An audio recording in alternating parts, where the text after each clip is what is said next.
Bulletin లో breaking news చూస్తున్నాం. కర్ణాటక కాంగ్రెస్ లో ముసలం మొదలైనట్లుగా తెలుస్తుంది.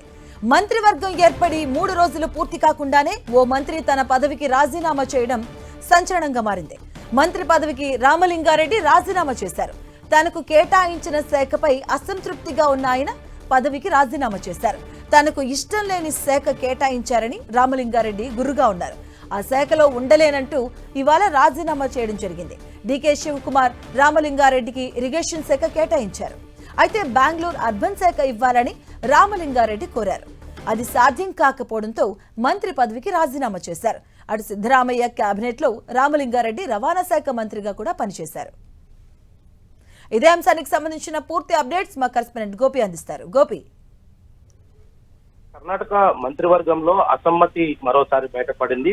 కీలకమైన బెంగళూరు అభివృద్ధి శాఖ దక్కలేదన్న అసంతృప్తితోటి సీనియర్ కాంగ్రెస్ నేత రామలింగారెడ్డి తన మంత్రి పదవికి రాజీనామా చేసే యోచనలో ఉన్నాడు. అయితే ఆయన అసమ్మతి వ్యక్తం చేస్తూ ఈరోజు మీడియా సమావేశం కూడా నిర్వహించే అవకాశాలు అయితే కనపడుతుంది. పోర్ట్ఫోలియో పట్ల స్పష్టత ఇచ్చేందుకు కూడా కొంత అవకాశం ఉంది. అయితే డీకే శివకుమార్ నేతృత్వంలోని ఏర్పడ్డ ప్రభుత్వంలో కొద్ది రోజులకే ఈ పరిణామాలు చోటు చేసుకోవడంతో రాజకీయ వర్గాల్లో ఇది ఒక చర్చగా మారింది.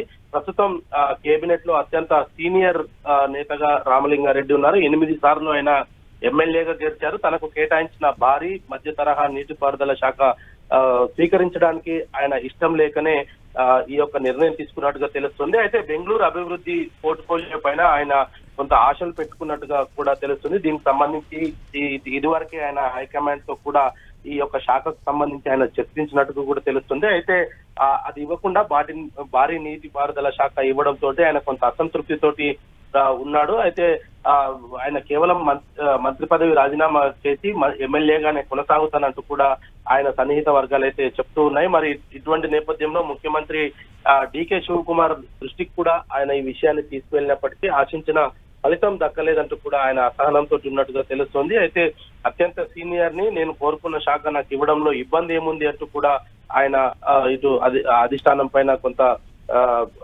వ్యతిరేకంగా కూడా మాట్లాడినట్టుగా తెలుస్తుంది. అయితే గతంలో కూడా ఆయనకు సరైన పదవి దక్కలేదు. ఇప్పుడు జలవనరుల శాఖకు నాకు సంబంధం ఏముంది, ఇతర విషయాల్లో బెంగళూరులో నేను కావాలి అని కూడా ఆయన ఇప్పటికే డీకే శివకుమార్ కూడా చెప్పినట్టుగా తెలుస్తుంది. శాఖల కేటాయింపులో ఈ వివక్షత ఎందుకంటూ కూడా ఆయన డీకే శివకుమార్ ను ప్రశ్నించినట్టుగా తెలుస్తుంది. అయితే మల్లికార్జున ఖర్గే శాఖల మార్పులకు అంగీకరించలేదంటూ కూడా డీకే శివకుమార్ ఆయనకు కొంత నచ్చజెప్పే ప్రయత్నం చేసినట్టుగా తెలుస్తుంది. అయితే తన వద్ద ఆర్థిక శాఖ నుంచుకొని గతంలో తాను నిర్వహించిన బెంగళూరు అభివృద్ధి బాధ్యతలను మరో సీనియర్ ఆయన బైరగౌడకు అప్పగించడం జరిగింది. మరి రాష్ట్ర ప్రభుత్వంలో అత్యంత కీలకమైన శాఖగా పరిగణించే బెంగళూరు అభివృద్ధి బాధ్యతను ఆయనకు కేటాయించకపోవడంతో రామలింగారెడ్డి నిర్ణయం తీసుకున్నట్టుగా అయితే తెలుస్తుంది. మరి కాసేపట్లో ఆయన రాజీనామా చేసి మీడియా ముందుకైతే వచ్చే అవకాశాలు కనపడుతున్నాయి.